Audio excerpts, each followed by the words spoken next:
Bismillahirrahmanirrahim. Assalamualaikum warahmatullahi wabarakatuh. Alhamdulillahi hamdan katsiran thayyiban mubarakan fih kama yuhibbu rabbuna wa yardah. Asyhadu an la ilaha illallah wa asyhadu anna Muhammadar Rasulullah. La haula wala quwata illa billahil aliyyil azim. Allahumma shalli wa sallim wa barik ala Muhammadin wa ala alihi wa ashabihi wa man tabi'ahum ihsani ila yaumiddin. Amma ba'du. Bapak Ibu sekalian rahimani wa rahimakumullah. Kita lanjutkan lagi pembahasan kita di kitab Khulasatul Bahiyah, kitab karya Syekh Abdul Wahid Abdul Salam Bali yang berisi tentang sirah nabawiyah. Dan pada pertemuan sebelumnya kita telah sampai pada kejadian-kejadian yang ada pada tahun 10 setelah diutusnya Rasulullah Sallallahu Alaihi Wasallam sebagai Nabi dan Rasul. Ya, pada tahun ke-10. Pada tahun ke-10 itu apa saja yang terjadi? Ya, yang terjadi pada tahun ke-10 apa saja kemarin? Kita sudah bahas itu. Apa yang terjadi? Yang pertama, meninggalnya Abu Thalib. Meninggalnya Abu Thalib dan Khadijah. Meninggalnya Abu Thalib dan Khadijah. Karena itu di tahun 10 Hijriah, tahun 10 setelah diutusnya Nabi Shallallahu Alaihi Wasallam sebagai Nabi dan Rasul disebut dengan tahun berkabung. Ya, disebut dengan tahun berkabung. Kemudian di tahun yang sama beliau setelah meninggalnya Khadijah, maka beliau menikah dengan Aisyah. Ya, beliau menikah dengan Aisyah radhiyallahu anha. Jadi pada tahun 10 itu juga. Yang kemudian diikuti dengan menikahnya beliau dengan Saudah. Ya, menikahnya beliau dengan Saudah binti Zam'ah. Nah, keduanya dinikahi pada tahun yang sama dan pada saat yang hampir bersamaan. Ya, pada saat yang hampir bersamaan. Ya, berikutnya kita akan membaca pada bagian atau hal yang ke-14. Bisa dibuka di poin yang ke-14 atau yang bawa kitabnya bisa dibuka di halaman 80. Pada bagian yang ke-14, beliau mu'alif penulis hafizahullah taala berkata di situ, wa fi hadhihi sanati, dan di tahun ini berarti maksudnya tahun berapa ini? Tahun 10 setelah kenabian. Ya, di tahun 10 setelah kenabian. Wa fi hadhihi sanati kharajan nabiyyu sallallahu alaihi wasallam ila Thaif. Nabi sallallahu alaihi wasallam keluar, maksudnya itu beliau keluar dari mana? Dari Mekah. Ya, beliau sallallahu alaihi wasallam keluar dari Mekah menuju ke Thaif. Nah, kemudian disebutkan di situ yad'uhum ilal Islam, untuk menyeru kepada orang-orang yang ada di Thaif tentang Islam. Jadi Nabi sallallahu alaihi wasallam meninggalkan Mekah kemudian menuju ke Thaif. Ya, menuju ke Thaif. Nabi Shallallahu Alaihi Wasallam tidak sendirian ketika menuju ke Thaif, dan kepergian beliau ke Thaif ini ada sebabnya sebetulnya, yaitu orang-orang Quraisy yang meskipun pada waktu tahun itu Nabi Shallallahu Alaihi Wasallam dalam kondisi berkabung, sedih karena Abu Thalib dan juga Khadijah meninggal, mereka tidak menghentikan serangannya, tidak menghentikan hambatannya terhadap dakwah Nabi Shallallahu Alaihi Wasallam. Kita masih ingat pada tahun ke-9 setelah kenabian beliau Shallallahu Alaihi Wasallam, bahwasanya orang-orang Quraisy semuanya memboikot perdagangan dengan Nabi Shallallahu Alaihi Wasallam dan juga Bani Abu Thalib atau Bani Abdul Muthalib. Ya, diboikot, tidak bisa berdagang, sehingga dalam kondisi miskin, dalam kondisi tertekan, dalam kondisi tidak punya apa-apa. Pada kondisi seperti itu Khadijah dan Abu Thalib meninggal. Ya. Kemudian walaupun beliau Shallallahu Alaihi Wasallam kemudian menikah, tetapi hal tersebut tidak bisa mengobati rasa sedih beliau Shallallahu Alaihi Wasallam, sehingga tekanan yang demikian besar, ya bisa dikatakan sebetulnya secara halus itu pengusiran, karena di boykot di mana-mana, nggak bisa berdagang dan sebagainya. Maka kemudian Nabi Shallallahu Alaihi Wasallam memutuskan untuk keluar bersama dengan salah seorang sahabat atau bersama dengan salah seorang bekas budak beliau yang bernama Zaid bin Harithah, ya, bersama dengan Zaid bin Harithah. Beliau keluar menuju ke Taif. Nah, Bapak Ibu sekalian, mungkin yang pernah umroh atau haji, kalau haji mungkin susah ke Taif, umroh mungkin. Kalau umroh, Taif itu kayak kalau kita di sini, mana itu yang gunung itu namanya? Bandungan. Jadi kotanya itu, tempatnya itu dingin, di atas gunung soalnya. Agak dingin, ada gunung, banyak hijau-hijauan. Terus kemudian yang paling terkenal di sana, buah itu banyak berkumpulnya di Taif, karena tempatnya sejuk. Gitu. Jadi kayak kita di sini Bandungan, itu Taif. Nggak terlalu jauh dari Mekah, nggak terlalu jauh. Pokoknya perjalanan kalau kita sekarang dengan kendaraan, dengan mobil sekitar 3 jam, ya, sekitar 3 jaman itu sudah sampai di Taif, ya. Dekat sebetulnya, tidak terlalu jauh. 3 jam kita bablas sampai Surabaya. Tapi kalau di sana kan jalannya panjang dan lebar, orang di sana ngebut namanya. Kalau ngebut 3 jam nggak jauh sebetulnya sih, nggak jauh. Biasanya itu nggak jauh. Apa tuh namanya, tidak terlalu jauh sebetulnya. Ya mungkin sambil macet-macetnya dikit kalau kita gitu. 3 jam tuh sampai Semarang, tambah dikit Kendal gitu. Jadi di Taif. Jadi bisa dibayangkan ketika itu beliau Shallallahu Alaihi Wasallam dalam keadaan sedih, dalam keadaan penuh tekanan dari orang-orang Quraisy. Beliau mengajak Zaid bin Harithah untuk ke Taif, untuk berdakwah, bukan untuk refreshing. Kalau kita mungkin kena tekanan seperti itu, refreshing terusan itu, apalagi ke Taif ya. Ke Taif kita refreshing dulu sebentar ke Bandungan gitu kan, jalan-jalan lihat pasar. Kalau Nabi Shallallahu Alaihi Wasallam pergi ke sana untuk berdakwah, beliau mencoba menyeru orang-orang Taif. Kenapa orang-orang Taif? Orang-orang Taif itu dari kabilah yang berbeda dengan Quraisy. Harapannya orang-orang yang ada di Taif lebih mendengarkan Nabi Shallallahu Alaihi Wasallam daripada orang-orang Quraisy yang bisa dihitung sebetulnya masih saudaranya. Siapa tahu kalau dengan orang lain dakwah ini didengarkan. Ya, maka beliau Shallallahu Alaihi Wasallam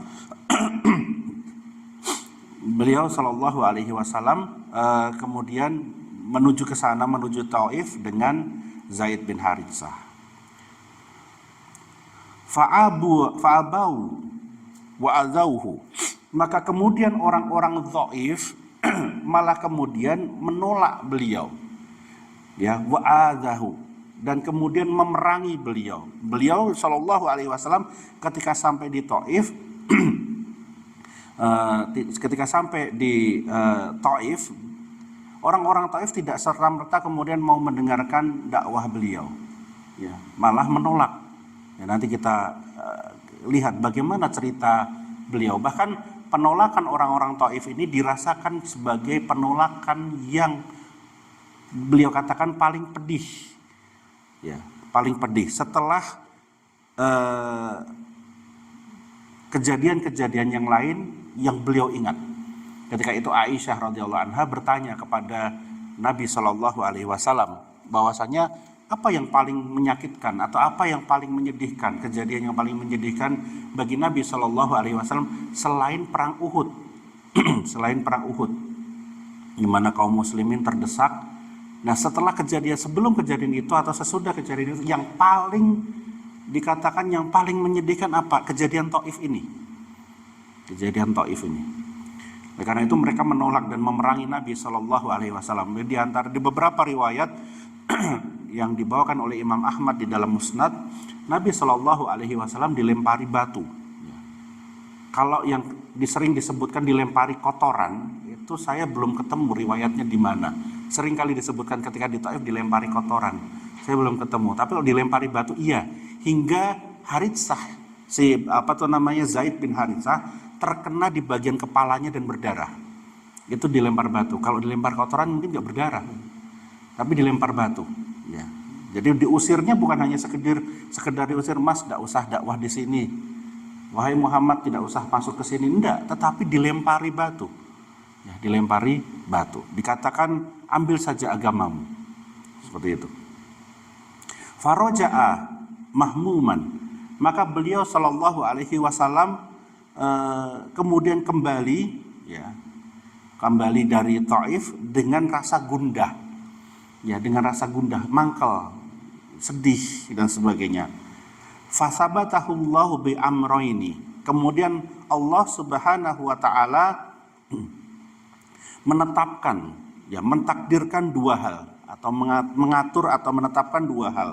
Yang pertama, arsala ilaihi malakal jibal. Yang pertama yang dilakukan oleh Allah Subhanahu wa taala adalah mengutus malaikat gunung. Nah, ini Bapak Ibu sekalian rahimani wa rahimakumullah mungkin sering kali mendengar.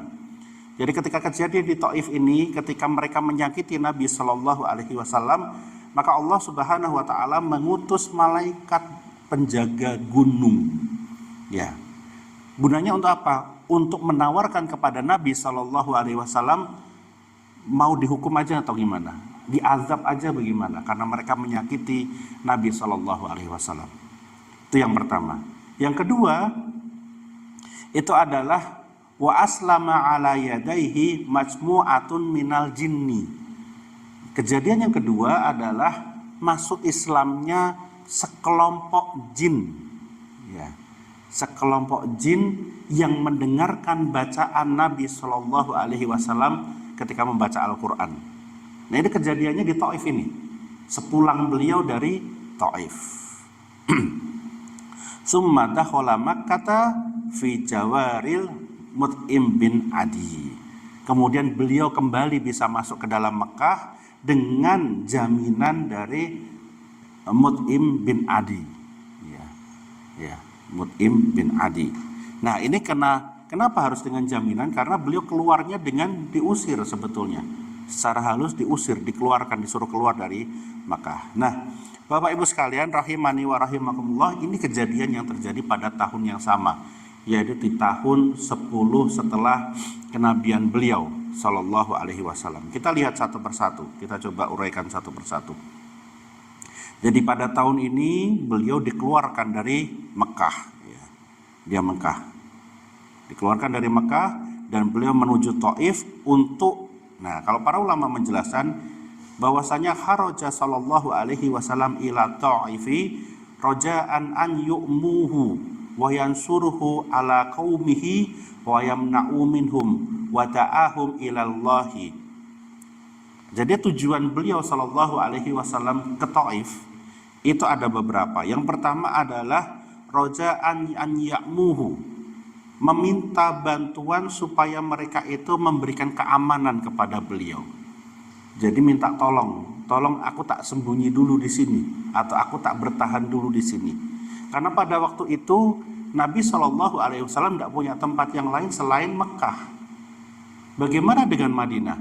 Madinah itu baru bisa dimasuki oleh Nabi Shallallahu Alaihi Wasallam beberapa tahun, kurang lebih 3-4 tahun setelah kejadian ini. Di mana pada satu tahun setelah kejadian ini datang orang-orang yang berhaji dari Madinah. Datang orang-orang yang berhaji dari Madinah, yang kemudian mereka membaiat masuk Islam dan membaiat Nabi Shallallahu Alaihi Wasallam. Ini yang disebut dengan baiatul aqobatul awal, bai'ah Aqobah pertama. Yang kemudian pada tahun berikutnya datang lagi sekelompok orang dari Madinah yang masuk Islam juga dan membaiat lagi. Ini yang disebut baiatul Aqobah asani, bai'ah Aqobah yang kedua. Setelah itulah baru Nabi Shallallahu Alaihi Wasallam bisa berhijrah ke Madinah.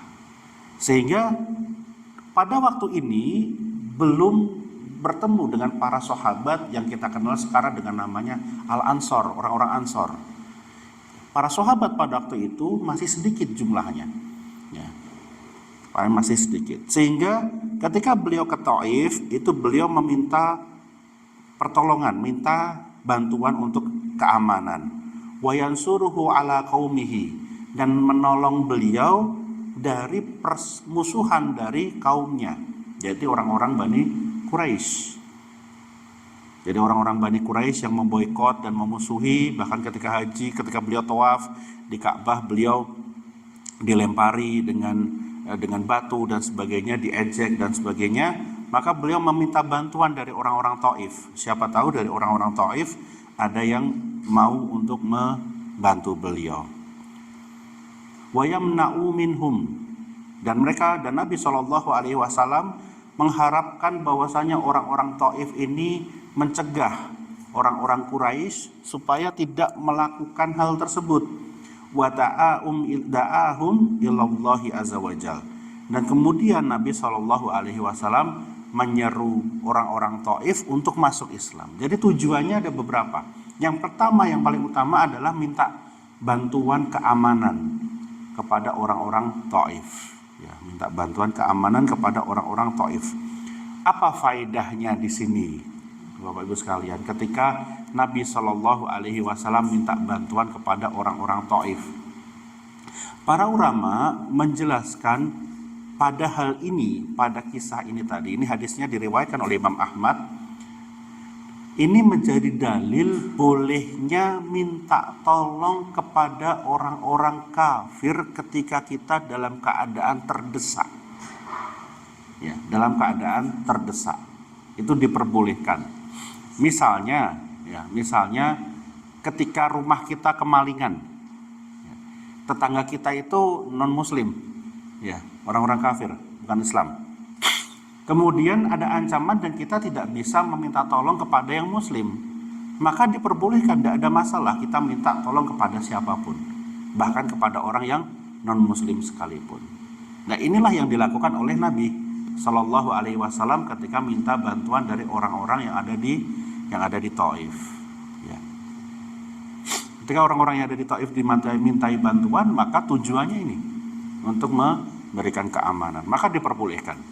Itu kalau kita terkait dengan orang-orang yang kehidupan kita bertetangga. Yang lebih besar lagi, misalnya negeri kita diserang oleh orang-orang lain, negeri kita diserang oleh musuh misalnya, maka boleh bagi negara itu meminta bantuan kepada orang kafir, negara-negara kafir, diperbolehkan dalam hal minta bantuan keamanan, diperbolehkan. Atas dasar dalil inilah dulu, kalau Bapak Ibu sekalian ingat, ketika ada perang Irak menyerbu Kuwait minta bantuan ke Amerika, dan para ulama Saudi ditanya hukumnya gimana kok minta bantuan terhadap orang kafir?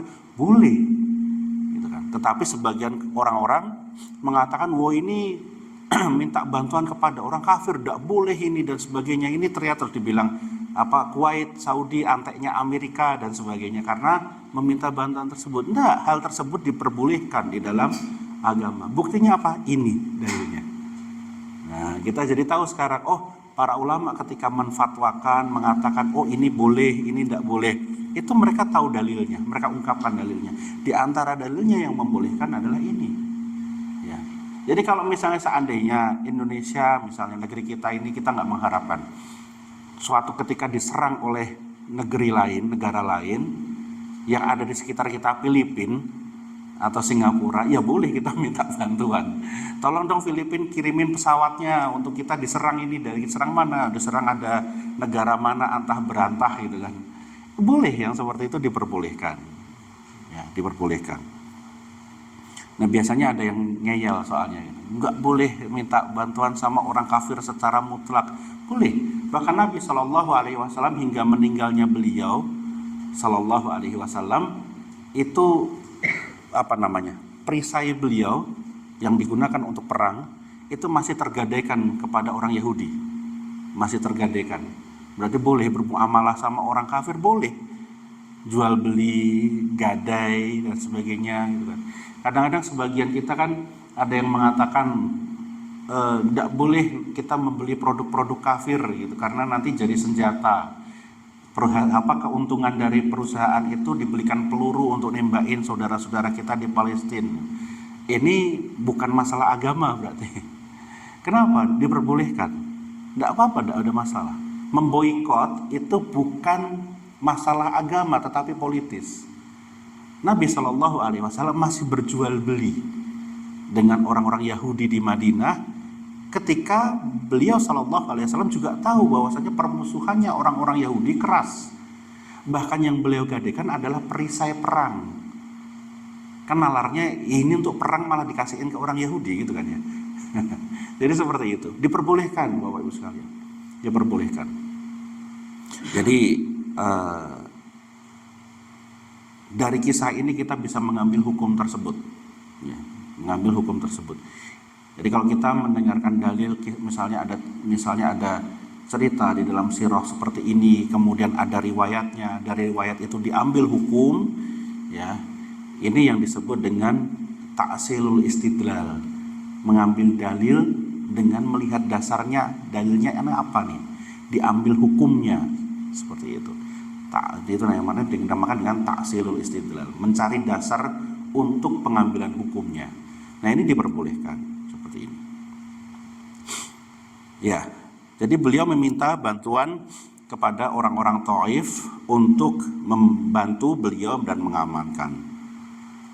Falam yara man ya'uwai, dan beliau tidak ada yang bisa menolongnya, tidak ada yang mau melihat beliau. Walam yara nasiron, dan beliau tidak melihat ada yang mau menolong beliau di situ. Fa adza'uhu ma'adzalika asyadul adza, dan beliau itu dimusuhi malah dengan sebesar-besarnya permusuhan, ya. Sehingga beliau Shallallahu Alaihi Wasallam ketika bersama Zaid bin Haritsah dimusuhi, ya. Zaid bin Haritsah ini bekas budaknya Nabi Shallallahu Alaihi Wasallam. Kalau di dalam teks-teks hadis, di dalam kalau kita baca di kitab-kitab itu, kata bekas budak, kalau kita bekas budak kan jadi aneh ya. Istilahnya maula. Makanya disebut Zaid bin Haritsah maula Nabi Shallallahu Alaihi Wasallam. Maula itu berarti bekas budak yang dibebaskan. Ya, bekas budak yang dibebaskan. Ada dua sebetulnya makna kata maula. Yang pertama itu bekas budak yang dibebaskan. Ya, misalnya Abu Hurairah itu maula, Bilal itu maula, ya, bekas budak dibebaskan. Nah, yang maulanya siapa? Itu berarti maulanya ke orang yang membebaskan, gitu. Yang membebaskan. Bilal itu maulanya Abu Bakar As-Siddiq. Maulanya Abu Bakar As-Siddiq. Berarti beliau seolah-olah seperti mengabdi bagi keluarga Abu Bakar As-Siddiq. Seperti itu. Makna yang kedua, maula itu adalah orang yang diislamkan oleh orang lain. Misalnya kita ambil contoh Imam Bukhari, Bapak Ibu sekalian mesti pernah mendengar nama beliau. Al-Imam Al-Bukhari, penulis kitab Sahih itu, kakeknya itu yang bernama Bardisbah, ya, itu diislamkan oleh keluarga Al-Ju'fi namanya. Makanya nama Al-Imam Al-Bukhari namanya Muhammad bin Ismail Al-Ju'fi, keluarga Al-Ju'fi. Padahal beliau bukan keluarga Al-Ju'fi, tetapi maulanya, kakeknya adalah maulanya Al-Ju'fi yang diislamkan oleh Al-Ju'fi. Seperti itu. Jadi kalau khususnya bagi orang-orang yang dulunya dia itu kafir kemudian diislamkan, entah itu diislamkannya dengan didakwahi atau kemudian diajak atau dibacakan syahadatnya, nah itu disebut Al-Ju'fi. Seperti itu. Kalau sekarang nggak pakai seperti itu, apalagi kita orang Indonesia nggak pakai seperti itu. Kalau saya berarti saya maulanya adalah Al-Munadhiri, karena yang mengislamkan saya namanya Pak Munadhir. Yang mengislamkan saya namanya Pak Munadhir dulu. Oke, kita lanjutkan. Fa'aqama bainahum asyrata ayam. Nabi SAW ketika berdakwah di Taif itu lamanya 10 hari. Ya. La yada'u ahadan min asyrafihim illa ja'ahu wa kalamahu faqalu ukhruj min biladina, ya, wa khuru bihi sufa'ahuhum. Dan semua orang yang diseru oleh Nabi SAW dari orang-orang Taif ini, semuanya tidak menghargai beliau dan malah datang ke beliau sambil berkata, ukhruj min biladina, keluar kamu dari negeri kami, keluar kamu dari kampung kami, diusir. Ya, wa khuru bihi sufahauhum, dakwahi aja orang-orang bodoh dari golonganmu sendiri. Gitu. Dakwahi aja golonganmu dari orang-orang bodoh dari golonganmu sendiri. Jadi beliau diusir. Nah, ini pelajaran yang penting sekali, Bapak Ibu sekalian, rahimani wa rahimakumullah. Yang namanya dakwah, kita menasihati orang, ngajak orang kepada kebaikan, kalau bisa langsung diterima itu alhamdulillah. Seringnya enggak. Kita ngajari orang, kita nasihatin orang, kita berharap untuk diterima, tetapi biasanya enggak duluan. Ya, nah ini sudah biasa. Karena itu Nabi SAW mengajarkan untuk tidak berputus asa. Tidak berputus asa. Dan pada masa berikutnya nanti Taif akan menjadi di antara kabilah yang berada di dalam Islam. Ya. Oleh karena itu Nabi SAW ketika beliau itu diutus, kemudian beliau itu didatangi oleh malaikat gunung, ya, didatangi oleh malaikat gunung, sebagaimana dibawakan kisahnya oleh Imam Ahmad. Ketika beliau didatangi malaikat gunung untuk mengazab orang-orang Taif, beliau mengatakan bahwasanya beliau SAW mengharapkan dari orang-orang Taif ini nanti akan muncul orang-orang yang beribadah kepada Allah. Jadi tidak serta-merta kemudian kalau kita mungkin ya, malaikat gunung datang, kita sudah berdakwah capek-capek, kita nasihatin orang nggak diterima, malah dilempari batu dan sebagainya. Datang malaikat gunung, gimana ini, diadab atau enggak? Kita mulai sikat aja deh ini. Tapi enggak, bukan begitu Nabi SAW. Beliau mengajarkan rahmat, ya, mengajarkan rahim kepada semua orang. Nah, beliau malah mendoakan semoga dari anak turun mereka, min sulbihim, dari golongan keturunan mereka nanti akan muncul orang-orang yang beribadah kepada Allah Subhanahu wa taala. Oleh karena itu misalnya bapak ibunya dinasihatin nggak bisa, ya kita berdoakan aja semoga anaknya jadi anak yang soleh, semoga anaknya ngenah nantinya. Nggak kita doakan yang jelek, malahan ini orang tuanya nggak bisa dinasehati, nggak bisa didakwahi, anaknya nyari jadinya gimana coba kita. Kebiasaan kita yang latah seperti itu, yang kurang baik seperti itu dihilangkan. Karena Nabi SAW mengajarkan rahmat, mengajarkan rahim kepada semua orang. Doakan saja, moga-moga dari anak mereka ada yang beribadah kepada Allah, ada yang taat kepada Allah, ada yang mentauhidkan Allah Subhanahu wa taala. Ada dari anak cucu mereka nantinya yang bahkan menjadi seorang ulama misalnya, yang bisa menjadi penjaga kaum muslimin.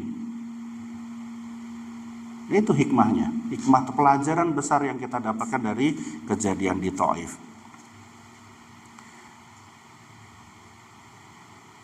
Ya, nah kemudian di dalam riwayat Aisyah, bahwasanya Aisyah radhiyallahu anha pernah bertanya kepada Nabi SAW. Pertanyaan beliau, hal ata alaika yaumun kana asyadda min yaumil Uhud? Apakah pernah ada sebuah kesedihan yang datang kepadamu pada hari seperti hari Uhud, hari di mana Nabi SAW mengalami kekalahan?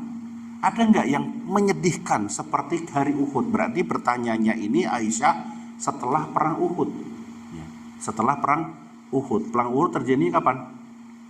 Nanti kita bahas pas hijrah, karena terjadinya nanti setelah di Madinah. Kemudian Nabi SAW menjawab, laqad laqitu min qaumiki ma laqitu. Sesungguhnya aku pernah mengalami sesuatu dari yang lebih hebat daripada yang aku alami terhadap kaummu. Maksudnya kaumnya Aisyah, Bani Quraisy. Ya. Jadi seolah-olah beliau mengatakan, aku pernah mengalami sesuatu yang lebih berat daripada ketika aku berhadapan dengan orang-orang di kaummu. Beliau mengatakan dengan kaummu, padahal beliau juga orang Quraisy. Nah, ini yang kemudian dicontoh oleh Aisyah. Dicontoh oleh Aisyah radhiyallahu anha. Ketika Nabi SAW membedakan diri, kaummu, padahal beliau juga termasuk. Aisyah ketika marah, beliau ketika memanggil Nabi SAW atau marah murka kepada Nabi SAW, beliau akan menyebutkan dengan kata-kata wa Rabbu Ibrahim, atas nama Robnya Ibrahim. Itu kalau ketika Aisyah marah atau tidak senang, itu menyebutnya dengan kata-kata Robnya Ibrahim. Tapi ketika senang, beliau menggunakan kata wa Rabbu Muhammad, dan Robnya Muhammad. Nah, ini biasa ini buat perempuan ya itu. Kenapa? Nggak mau nyebut nama suaminya. Kan ada Rob Muhammad di situ kan. Lagi ngambek sedikit seperti itu biasa. Aisyah masih kecil. Ya, masih kecil, Aisyah masih remaja waktu itu. Jadi beliau membedakan. Makanya Nabi SAW di dalam hadis yang dibawakan oleh Imam Bukhari, beliau mengetahui hal tersebut. Engkau ketika marah selalu menyebut wa Rabbu Ibrahim, demi Robnya Ibrahim. Tapi ketika senang, maka mengatakan wa Rabbu Muhammad, demi Robnya Muhammad. Nah, sama seperti ini Nabi SAW membedakan kata-kata beliau, kaummu, ketika menyebutkan perselisihan antara beliau dengan kaumnya, ya, menyebutkan perselisihan dengan kaumnya. Makanya beliau mengatakan laqad laqitu min qaumiki ma laqitu. Aku telah pernah berhadapan dengan kaummu, kaumnya Aisyah, orang-orang Bani Quraisy. Wa kana asyaddu ma laqitu minhum yaumal aqabah. Dan yang paling besar, ya, yang paling besar itu adalah ketika aku berhadapan dengan orang-orang itu tadi, yaumil aqabah, ketika di hari Aqabah. Hari Aqabah, hari ketika ada perjanjian dari orang-orang Madinah nantinya. Ya. Sebelum perang Uhud, ya, itu kejadian Aqabah ini, dan itu ketika itu terjadi peperangan atau terjadi permusuhan orang-orang Quraisy yang keras sekali. Karena kejadiannya kita agak geser dulu, kejadian nanti di perjanjian Aqabah sebelum hijrah. Jadi 1 tahun sebelum hijrah, bahwasanya datang orang-orang Madinah yang berhaji. Jadi ketika itu Bapak Ibu sekalian rahimani wa rahimakumullah, haji masih ada, ya. Mereka tawaf di Ka'bah dengan cara Ibrahim, dengan cara yang telah diajarkan oleh Nabi Ibrahim alaihissalam. Mereka berhaji, tawaf dan sebagainya. Nah, datang orang-orang dari Madinah yang mereka ini berhaji. Nah, sebagaimana kebiasaannya orang-orang Quraisy, mereka meminta orang-orang yang datang memasuki Mekah untuk ikut melakukan hajar, melakukan pemboikotan terhadap Nabi SAW. Mereka diminta untuk melakukan penghinaan, diminta untuk supaya tidak mendengarkan dakwahnya Nabi SAW. Tetapi alhamdulillah sebagian dari mereka kemudian mendengarkan dakwah Nabi SAW sehingga kemudian mereka membaiat. Nah, ketika akan membaiat itulah terjadi tekanan dari orang-orang Quraisy yang begitu besar. Nah, itu berat sekali. Kenapa? Karena datang bantuan dari orang-orang Madinah. Orang-orang Madinah ketika akan mereka berbondong-bondong ingin masuk Islam, tapi orang-orang Quraisy ini malah menghalangi, dan itu terasa berat sekali buat beliau. Ya. Nah, itu ketika hari Aqabah. Nah, kemudian beliau mengatakan, dan kemudian yang paling berat, ya, id aradtu nafsi ala ibni Abdil Yalil, ya, falam yujibni ila ma aradtu fantalaqtu wa ana mahmumun ala wajhi falam astafiq ila wa ana baqrin sa'alib farafa'tu ra'si fa'idha ana bisa habatin qad dalaltani fanadurtu fa'idha fiha Jibrilu fanadayani. Kemudian yang paling menyakitkan buat beliau mengatakan id aradtu nafsi ala ibni Abdil Yali, ketika aku datang ke orang-orang Ibnu Abdul Jali. Ibnu Abdul Jali ini adalah baninya yang ada di Taif. Bani Ibnu Abdul Jali. Beliau mengatakan ketika aku menghadapi orang-orang Ibnu Abdul Jali, falang yujibani ila ma aradtu. Mereka tidak menghendaki, tidak menjawab apa yang aku inginkan. Fantolaktu wa ana mahmumun ala wajhi, dan sehingga aku meninggalkan mereka dengan keadaan wajahku itu murung. Falam astafik ila wa ana baqrin tha'alibi farafa'tu ra'si.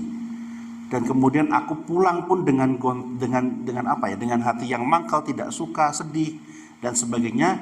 Farafa'tu ra'si, maka kemudian aku menegakkan kepalaku ke atas. Beliau berdoa. Ya, beliau berdoa. Fa idza ana bisahabatin qad dalaltani. Sehingga kemudian aku lihat di atasku itu ada awan yang menaungiku.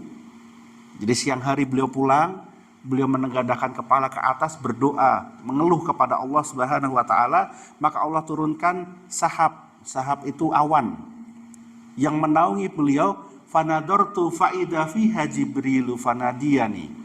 Dan ternyata setelah dilihat di awan tersebut ada Jibril fanadiyani, dan beliau Jibril mengatakan kepadaku. Faqala, dia mengatakan, innallaha qad sami'a qaula qaumika laka.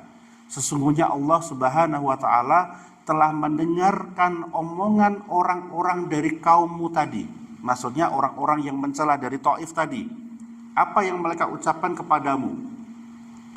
Wa ma raddu 'alaika, dan kamu tidak menjawab atau tidak membalas omongan mereka.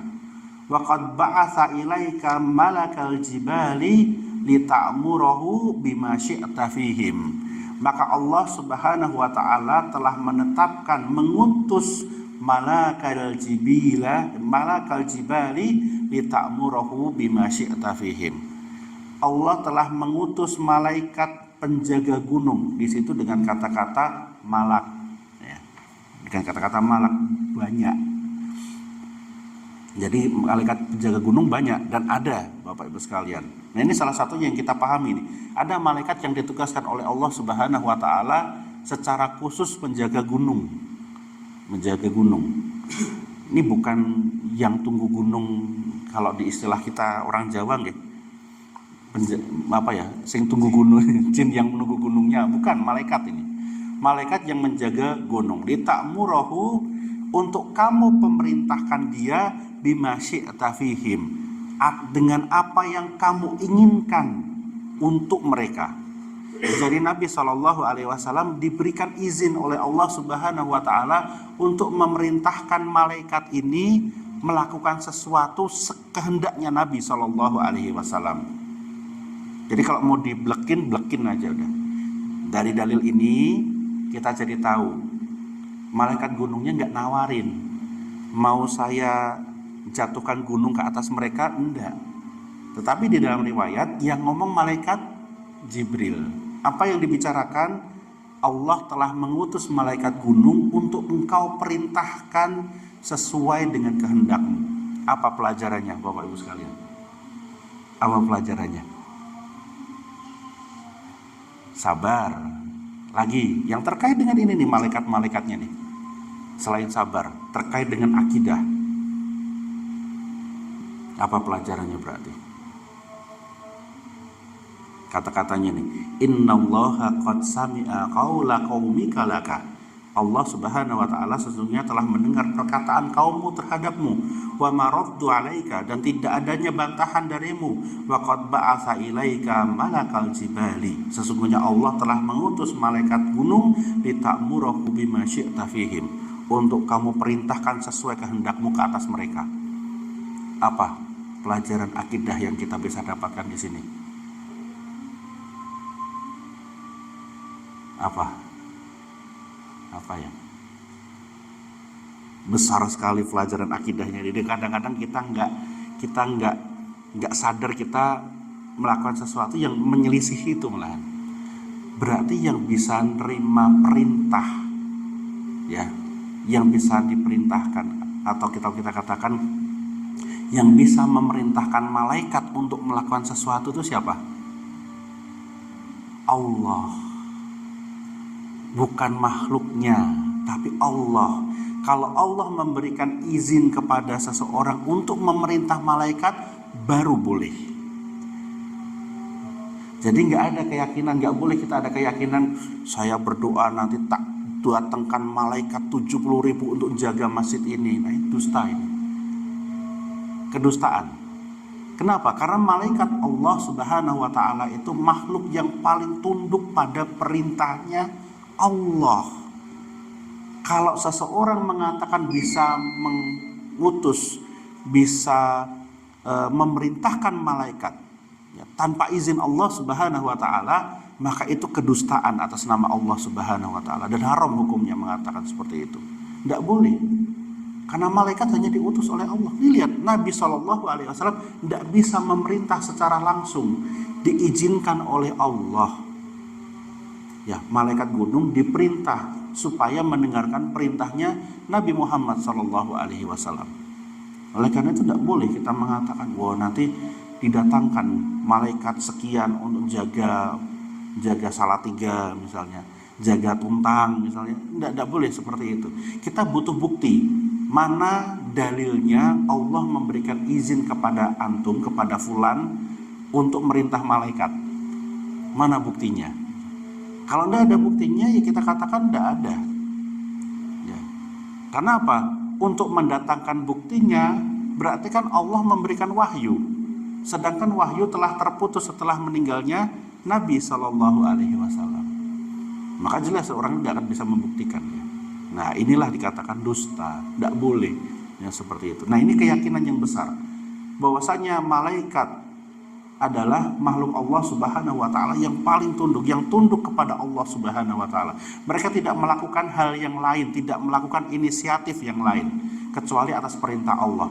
Jadi nggak ada kalau di dalam kisah yang mungkin kita pernah dengarkan malaikat gunung mendengarkan kejadian di Taif, kemudian mereka datang, wahai Muhammad, aku tak taruh gunung di atas mereka atau gimana. Mereka nggak ada inisiatif. Malaikat tidak bisa berinisiatif. Sifat malaikat tunduk kepada Allah Subhanahu wa taala. Kalau malaikat tidak tunduk, kalau malaikat diperintah harus dengan perintah Allah Subhanahu wa taala. Seperti itu. Kita adzan dulu nih. Ya. Kita lanjutkan. Nah, di dalam riwayat yang dibawakan Imam Ahmad ini ada tambahan dari riwayat yang lain, ada perkataan dari malaikat gunung setelah malaikat Jibril mengatakan tersebut. Ini Bapak Ibu sekalian perhatikan perkataan malaikat gunung ya. Fanadiyani malakul jibali fasallama alayya. Kemudian Nabi SAW mengatakan, maka malaikat gunung ini tadi kemudian berbicara kepada Nabi SAW dan memberikan salam kepadaku. Tsumma qala, kemudian dia mengatakan, ya Muhammad, qad ba'atsani rabbuka ilaika. Sesungguhnya Allah Rabbmu telah mengutusku kepadamu lita'murani bi amrika, untuk ngurusi urusanmu. Jadi malaikat gunung dipindah tugaskan untuk hari ini ngurusin urusannya Muhammad SAW. Jadi diperintah, yang merintah siapa? Allah Subhanahu wa taala. Jadi malaikat gunung mengatakan dalam riwayat yang lain, mengatakan Allah telah mengutusku untuk datang kepadamu untuk memberikan urusan kepadamu. Ya. Fama syi'ta, maka apa yang sesuai dengan apa yang engkau kehendaki. In syi'ta an udbiqa alaihimul akhsyabain. Apabila engkau inginkan ya, maka aku bisa membawakan ke atas mereka akhsyabain.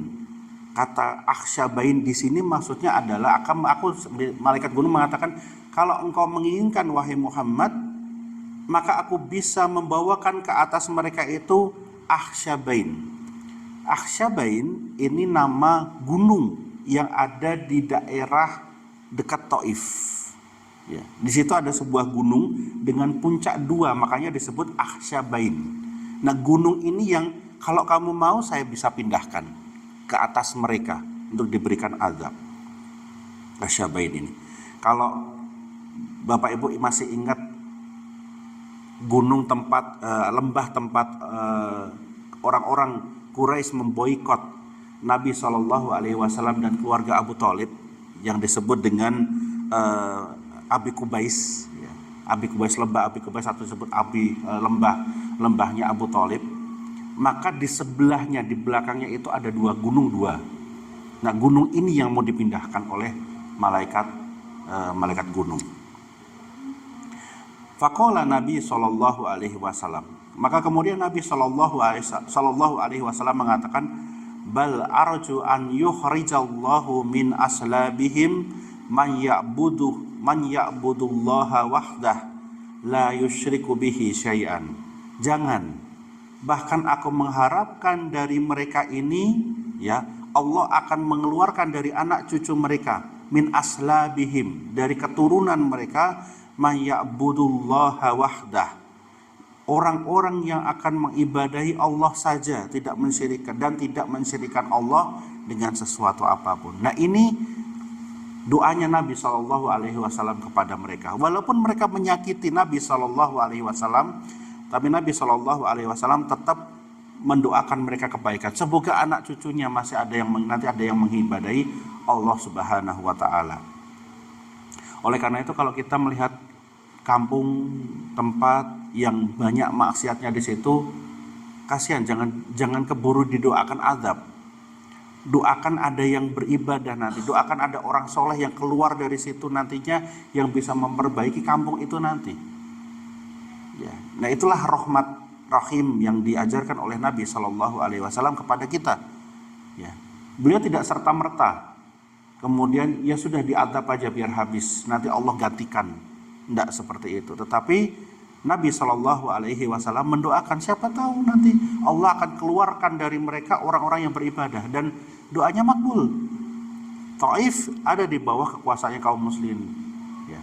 Bahkan Taif sekarang menjadi tempat resminya kalau ulama-ulama Saudi ngumpul untuk membahas suatu hal yang penting, mereka selalu berkumpulnya di Taif.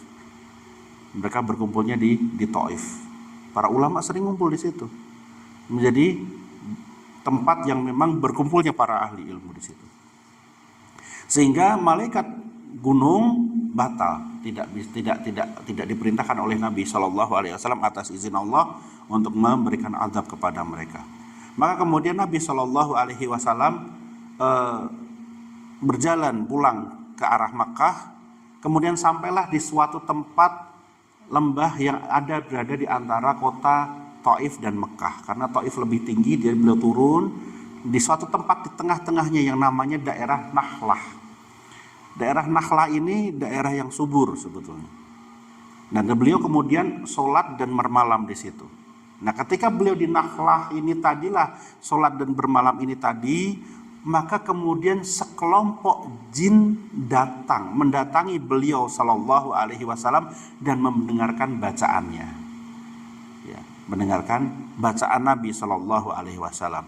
Maka kemudian mereka itu masuk Islam, jin ini masuk Islam, ya, dan bahkan mengajak jin-jin yang lain untuk masuk Islam. Dan kejadian inilah yang diabadikan oleh Allah Subhanahu wa Ta'ala di dalam Al-Quran, yaitu surat Al-Ahqaf ayat ke-29. Allah Subhanahu wa Ta'ala berfirman, wa id sarafna ilaika nafaron minal jinni yastami'unal qur'ana.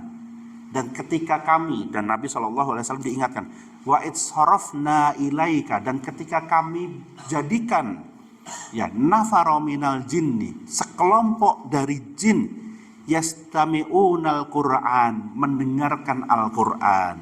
Nah, di sini diabadikan. Nah, ada pelajaran penting sekali Bapak Ibu sekalian di sini. Ketika kita berdakwah, seperti Nabi Shallallahu Alaihi Wasallam, beliau sholat dan bermalam di situ. Sholat kan otomatis membaca Al-Qur'an, ya kan? Sholat membaca Al-Qur'an.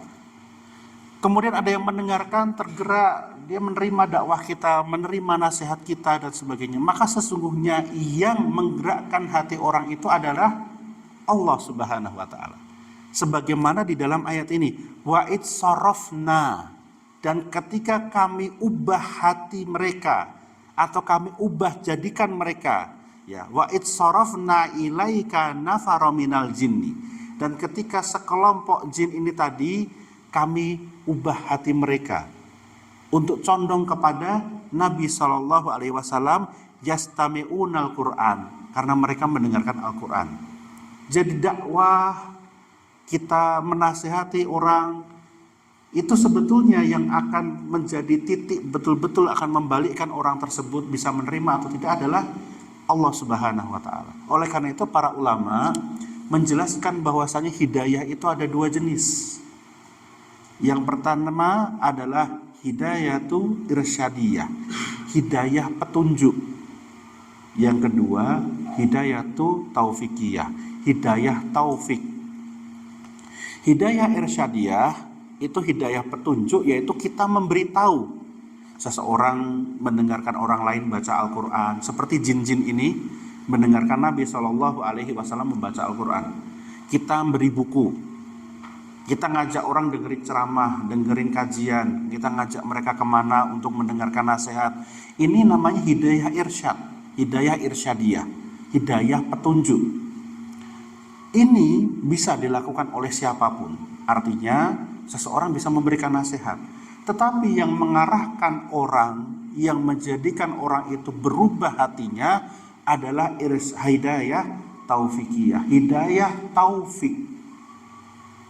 Nah, hidayah taufik inilah yang haknya Allah Subhanahu wa Ta'ala. Kenapa dikatakan haknya Allah Subhanahu wa Ta'ala? Karena Allah Subhanahu wa Ta'ala ketika menciptakan makhluknya, bahkan 50.000 tahun sebelum terciptanya si makhluk, Allah Subhanahu wa Ta'ala telah tentukan baik buruknya nantinya. Dia jadi ahli surga atau ahli neraka. Bahkan ketika nanti ruhnya ditiupkan ke dalam rahim ibunya, ditentukan akhirnya baik atau tidaknya, saadahnya dia, bahagianya dia atau tidaknya, termasuk di dalam masalah kebahagiaan dia surga, telah ditentukan oleh Allah Subhanahu wa Ta'ala. Cuma kita tidak tahu. Nah, ketika Allah Subhanahu wa Ta'ala telah tentukan seseorang itu akan masuk surga, dia beramal dengan amalan ahli surga nantinya, maka Allah jadikan salah satu sebabnya adalah mendengarkan bacaan orang misalnya, mendengarkan nasihatnya orang misalnya, membaca suatu buku misalnya. Kita tidak ada yang tahu. Tetapi yang bacain buku tadi, yang memberi buku tadi, itu adalah usaha kita manusia untuk memberikan hidayah irsyadiyah. Oleh karena itu, Bapak Ibu sekalian, rahimani wa rahimakumullah, terhadap orang-orang yang bermaksiat atau mungkin keluarga kita yang bermaksiat, yang jauh dari agama, berikan dua hal. Satu, hidayah itu irsyadiyah, hidayah irsyad, nasihat, buku, kasih rekaman, diajak ke pengajian dan sebagainya. Yang kedua, hidayah itu taufikiyah. Lu kan katanya punyanya Allah, doakan. Sebagaimana Nabi Shallallahu Alaihi Wasallam mendoakan orang-orang Taif. Karena itu doakan mereka.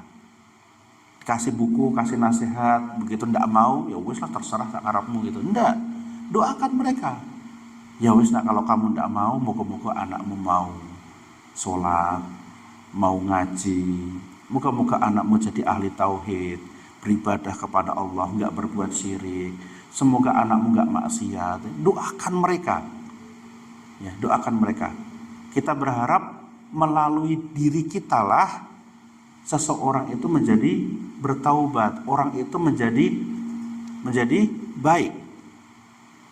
Kenapa? Karena Nabi Shallallahu Alaihi Wasallam di dalam hadis yang diriwayatkan oleh Imam Bukhari dan Muslim dari Ali bin Abi Thalib, kita dapat memberikan hidayah kepada seseorang jadi menyebabkan dia itu berbuat baik, itu jauh lebih berharga daripada unta merah. Unta merah itu berarti harta yang paling berharga untuk orang-orang zaman itu. Ya, mungkin kalau kita bilang lebih berharga dari kita sekedar beli mobil yang paling mahal sekalipun, jauh lebih berharga. Nah, pelajarannya nggak cuma sekedar berdakwah, berarti doakan. Sampai kapan? Ya terus, doakan terus. Seperti itu. Nah, Allah Subhanahu wa Ta'ala memberikan penghibur bagi Nabi Shallallahu Alaihi Wasallam dengan cara memasukkan ke dalam Islam sekelompok jin setelah mendengarkan bacaan Nabi Shallallahu Alaihi Wasallam. Nah, kemudian setelah itu, Nabi Shallallahu Alaihi Wasallam berjalan menuju ke Mekah sehingga kemudian datang utusan Mut'im bin Adi. Mut'im bin Adi salah seorang pembesar Quraisy pada waktu itu, yang beliau tahu kondisinya, sehingga kemudian dia menawarkan, kembalilah ke Mekah dengan penjaminan dari Mut'im bin Adi. Maka Mut'im bin Adi ketika mengajak Nabi SAW masuk ke Mekah, beliau mengatakan, ya ma'syara Quraisy, inni qad ajartu Muhammadan. Wahai orang-orang Quraisy, sesungguhnya aku telah menjaminkan Muhammad, tak jamin Muhammad itu di atas jaminanku. Fala yahijhu ahadu minkum. Maka jangan sampai salah seorang dari kalian berani untuk menghalang atau mencelakai dia. Jangan sampai kalian berani untuk mencelakai dia. Jadi penjaminan. Lagi-lagi pelajarannya nih. Mut'im bin Adi, dia udah masuk Islam belum? Belum muslim. Tapi Nabi SAW menerima bantuan, pembelaan dan juga pengamanan dari beliau. Karena apa? Karena keadaan beliau dan juga kaum muslimin pada waktu itu tidak mampu. Sehingga para ulama mengatakan diperbolehkan untuk mengambil bantuan. Nah, demikian Bapak Ibu sekalian, rahimani wa rahimakumullah, kejadian di Thaif yang syarat dengan pelajaran. Insya Allah di pertemuan yang akan datang kita akan masuk kejadian di tahun 11 ya. Tahun 11 setelah 11 tahun setelah Nabi SAW diutus sebagai Nabi dan Rasul. Dan tidak lama lagi kita akan bertemu dengan kisah ketika utusan dari Madinah ya, orang-orang yang berhaji banyak 2 kelompok yang kemudian membaiat Nabi SAW dengan bait Aqobah pertama dan kedua, yang kemudian diikuti dengan hijrahnya Nabi SAW ke Madinah. Dan dari situlah nanti dakwah Islam akan semakin besar. Ya, kemudian akan muncul surat-surat Nabi SAW kepada yang lainnya dan sebagainya. Insya Allah kita akan lanjutkan di pertemuan yang akan datang. Aku qouli hadza wa astaghfirullah li wa lakum, subhanakallahumma wa bihamdika asyhadu an la ilaha illa anta astaghfiruka wa atubu ilaik. Assalamualaikum warahmatullahi wabarakatuh.